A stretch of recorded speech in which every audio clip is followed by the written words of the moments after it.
지금 우리가 당연하게 여기는 것이 있습니다. 단 몇 초 만에 지구 반대편 사람과 연락할 수 있고 중요한 정보도 거의 실시간으로 공유할 수 있다는 걸 말입니다. 그런데 이런 세상이 언제부터 가능해졌을까요? 인터넷, 스마트폰, 위성통신? 아닙니다. 이 모든 걸 가능하게 만든 시작은 1844년 5월 24일 한 남자가 보낸 단 하나의 문장이었습니다. 신은 무엇을 이루셨는가? 이 짧은 전부 한 줄이 인류의 시간과 공간, 소통 방식, 그리고 삶의 구조 자체를 바꿔놓았습니다. 오늘 이야기할 주제는 전보입니다. 이제는 잊혀졌지만 이 기술은 현대 정보통신혁명의 출발점이었고 인류를 연결된 존재로 만든 첫 번째 도구였습니다. 지금부터 우리가 몰랐던 전보의 진짜 위대함을 살펴보겠습니다. 우리가 흔히 전보라고 부르는 이 기술의 정확한 이름은 전신입니다.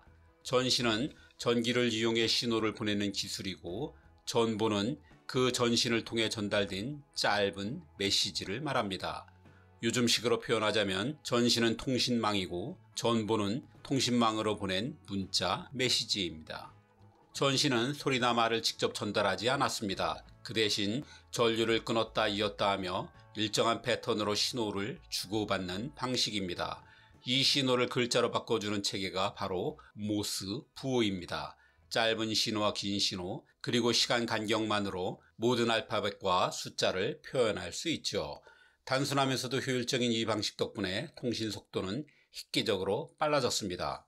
당시 사람들은 이 전보를 찍는다고 표현했습니다. 한자로는 타전, 전기를 친다는 뜻입니다. 실제로 전신 기사들은 손가락으로 세막대를 눌러 전류를 껐다 켰고 그 동작 하나하나가 문자로 바뀌었습니다. 보통 사람들은 우체국이나 전신국에 가서 전보를 보냈습니다. 전보 창구에 가서 전하고 싶은 문장을 종이에 적어 제출하면 직원이 전신기로 내용을 송신했습니다. 요금은 글자 수나 단어 수에 따라 매겨졌기 때문에 전보 문장은 짧고 간결해야 했습니다. 어머니 위도 속히 귀가 같은 문장처럼 핵심만 담아야 했죠. 처음에는 군대나 정부, 신문사 같은 기관들이 주로 사용했습니다. 하지만 곧 일반 사람들도 사랑 고백, 출산 소식, 부고, 축하 인사 같은 메시지를 전보로 보내기 시작했습니다. 전보가 등장하기 전까지 세상은 너무 느렸습니다. 정보를 전하려면 사람이 직접 움직여야 했고 그 속도는 말보다 빠를 수 없었습니다. 급한 소식이 있어도 말을 달리는 것 외엔 방법이 없었죠. 하지만 이 방식은 느렸고 비쌌고 위험했습니다. 무엇보다도 전쟁이나 재난처럼 시시각각 상황이 바뀌는 순간엔 늘 한 발 늦었습니다. 그래서 사람들은 말보다 빠른 소통 방법을 고민했습니다. 고대 그리스에선 횃불을 썼고 중세 유럽에선 비둘기를 날렸습니다. 하지만 비둘기는 날씨에 약했고 실수도 잦았습니다. 그러던 18세기 말 프랑스에서 새로운 방식이 등장합니다. 세마포라는 통신망이었습니다. 언덕이나 탑 꼭대기에 거대한 팔 모양의 기계를 두고 그 팔의 모양을 바꾸면 문자가 되었습니다. 망원경으로 신호를 확인하고 다음 탑으로 그대로 전달하는 방식이었죠. 맑은 날엔 수백 킬로미터씩 떨어진 곳까지 단 몇 분 만에 소식이 닿았습니다. 당시로선 믿을 수 없는 속도였습니다. 나폴레옹이 이 세마포를 군사적으로 잘 활용한 인물이었죠. 하지만 이 역시 한계가 분명했습니다. 밤이 되면 멈춰야 했고 비나 안개가 끼면 쓸 수 없었죠. 운영비도 무척 많이 들었습니다. 그렇다고 다시 말로 돌아갈 수도 없었습니다. 19세기 산업혁명이 시작되면서 상황은 훨씬 더 절박해졌습니다. 기차 덕의 물리적 이동은 혁명적으로 빨라졌지만 정보의 이동은 여전히 한 세기 전 그대로였습니다. 경제의 규모가 커지고 거래량이 늘어나자 정보 전달의 지연은 더 이상 단순한 불편이 아니라 치명적인 손해로 이어졌습니다. 예를 들어 밀가루 가격이 올라간다는 소식을 하루 먼저 들은 상인은 막대한 이익을 얻고 하루 늦게 들은 상인은 손해를 봤습니다. 군대도 마찬가지였습니다. 전략을 바꾸고 명령을 내리는데 시간이 걸리면 그 사이에 전세가 완전히 바뀌어 있기도 했습니다. 말보다 빠른, 날씨에도 끄떡없는 실시간에 가까운 통신기술. 산업화된 세계는 이 새로운 기술을 절실히 원하고 있었습니다. 그리고 그 갈증 위에 등장한 것이 바로 전보였습니다. 사무엘 모스는 원래 발명가가 아니었습니다. 그는 화가였습니다. 미국 대통령 제임스 몰로, 라파에트 장군 같은 인물들의 초상화를 그릴 만큼 미국에서 꽤 유명했죠. 하지만 1832년 그의 인생이 바뀌었습니다. 유럽 유학을 마치고 돌아오던 배 안에서 전기 신호로 소통할 수 있는 아이디어를 떠올린 것입니다. 그는 곧 미술을 접고 발명에 몰두했습니다. 천신만고 끝에 결국 단순하고 반복 가능한 부호 체계인 모스 부호를 만들었습니다. 전기가 곧 문자가 되는 역사적인 순간이었습니다. 그리고 마침내 1844년 역사상 처음으로 공식적인 전보가 발신됩니다. 장소는 미국 의회의 지원을 받아 설치한 워싱턴에서 볼티모어까지의 60km 구간이었습니다. 언론은 이것을 마법이라 했고 일부에선 신의 영역을 침범한 악마의 기술이라며 두려워했습니다. 하지만 이 획기적인 기술은 빠르게 현실이 되어갔습니다. 이듬해부터 미국의 각 도시를 잇는 전선이 깔리기 시작했고 10년도 채 지나지 않아 주요 도시 대부분이 연결되었습니다. 그리고 한 세대도 안 되어 미국 서부 해안에 도달했고 1866년에는 대서양을 건너 유럽으로 이어졌습니다. 이어 유럽 인도, 유럽 중국, 일본까지 연결돼 1870년대 초반이 되면 전신망은 거의 전 세계를 뒤덮었습니다. 1872년 모스가 세상을 떠났을 때 이 소식은 전보를 통해 인도까지 전해졌는데 몇 시간이면 충분했죠. 그렇다면 전보는 우리의 세상을 어떻게 바꿨을까요? 단순히 멀리 있는 사람과 빨리 연락할 수 있게 된 것, 그 정도가 아니었습니다. 전보는 우리가 사는 방식, 세상이 작동하는 원리를 새로 창작해냈습니다. 전보는 철도와 만나면서 가장 극적인 변화를 만들어냈습니다. 19세기 중반 철도는 산업화의 심장 같은 존재였습니다. 하지만 문제도 컸습니다. 같은 선로를 여러 열차가 오가다 보니 앞에서 충돌하거나 뒤에서 추돌하는 사고가 많았습니다. 처음에는 일정 시간 간격으로 기차를 출발시키는 시간 간격제가 쓰였습니다. 하지만 이 방식은 너무 비효율적이었고 사고도 막지 못했습니다. 그 시절엔 도시마다 해가 떠오르는 시점을 기준으로 시간을 정했습니다. 정오는 도시마다 달랐습니다. 워싱턴과 뉴욕의 시계는 몇 분씩 차이가 났고 시카고와 세인트루이스는 수십 분이 어긋났습니다. 이런 시간으로는 수백 킬로미터를 달리는 열차를 제대로 통제할 수 없었습니다. 여기서 등장한 것이 바로 전보였습니다. 기차가 어디쯤 왔는지를 강력에서 실시간으로 전송할 수 있게 되면서 중앙에서 열차의 위치를 파악하고 조율할 수 있게 된 것입니다. 이 덕에 철도의 안정성과 효율성이 획기적으로 높아졌습니다. 이는 곧 미국 전역을 빠르게 연결하는 기반이 되었고 미국 경제는 이전과는 비교할 수 없을 만큼 급성장하게 되었습니다. 그리고 여기서 끝나지 않았습니다. 기차 운행 시간표를 정하려면 모든 도시가 같은 시계를 봐야 했습니다.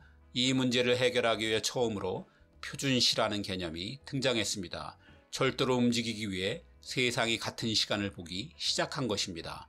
이것이 계기가 되어 만들어진 게 바로 그리니치 표준시죠. 지금 우리가 쓰고 있는 표준시와 시간대의 뒤에는 전보가 있었던 것입니다. 전보가 만들어낸 또 하나의 혁명은 언론이었습니다. 1846년 미국은 멕시코와 전쟁 중이었습니다. 뉴욕의 신문사들은 고민에 빠졌습니다. 전쟁 소식을 남부에서 받아오려면 며칠이 걸렸고 위험하기도 했습니다. 그래서 그들은 결단을 내립니다. 단독 보도를 포기하고 전보 요금을 공동 부담해 소식을 함께 공유하기로 한 겁니다. 이 협력으로 만들어진 게 바로 세계 최대 통신사 중 하나인 AP통신이죠. 전에는 국가의 일만이 뉴스였다면 전보 이후엔 날씨와 스포츠, 범죄도 신문에 올랐습니다. 그 이유는 간단했습니다. 전보는 글자 수에 따라 요금이 매겨졌는데 이런 뉴스들은 설명을 길게 할 필요가 없었습니다. 장마 시작, 복싱 경기 KO 승, 도심 총격 발생 같은 뉴스는 한두 문장으로도 충분했죠. 이처럼 전보는 뉴스의 기준 자체를 바꿔놓았습니다. 이 흐름이 대중저널리즘의 출발점이 되었고 결과적으로는 대중문화의 탄생으로 이어졌습니다. 전보는 전쟁의 방식도 바꿔놓았습니다. 전보가 본격적으로 전쟁에 쓰인 것은 미국의 남북전쟁 때였습니다. 1861년 남북전쟁이 발발하자 링컨 대통령은 전신병 부대를 따로 조직하고 백악관 지하에 전보실을 설치했습니다. 이들은 대부분 철도 회사에 숙련된 전신 기사들이었습니다. 1200명 넘는 이 전문 인력은 군대를 따라 움직이며 통신망을 깔고 전황을 본부로 바로 전송했습니다. 이 덕분에 링컨은 백악관에서 전장의 상황을 거의 실시간으로 확인할 수 있었습니다. 군 통수권자가 군 장성들과 직접 교실하며 전쟁을 이끄는 현대의 지휘체계 원형이 링컨의 전보로 만들어진 거죠. 그의 암살 소식을 세계에 가장 먼저 알린 것도 그가 번개의 메시지라고 불렀던 전보였습니다. 전보가 만들어낸 또 하나의 변화는 금융과 산업의 재편이었습니다. 특히 주식시장과 상품 거래가 가장 큰 영향을 받았죠. 가장 먼저 바뀐 곳은 뉴욕 증권거래소였습니다. 전보망이 보스턴, 필라델피아 같은 주요 금융도시들을 연결하면서 뉴욕은 그 중심 허브가 되었습니다. 그 덕에 자본과 거래가 뉴욕으로 몰리게 됐죠. 뉴욕은 정보가 곧 시민시대를 연 최초의 도시였습니다. 이런 변화는 상품 거래 시장에도 큰 영향을 줬습니다. 시카고에서 밀값이 오르면 뉴욕에서 바로 반응했습니다. 농부들은 어느 항구로 곡물을 보내야 더 이익일지 판단할 수 있었고, 기업들은 어느 지역에 물자를 먼저 보내야 할지 빠르게 결정할 수 있었습니다. 기업의 구조도 달라졌습니다.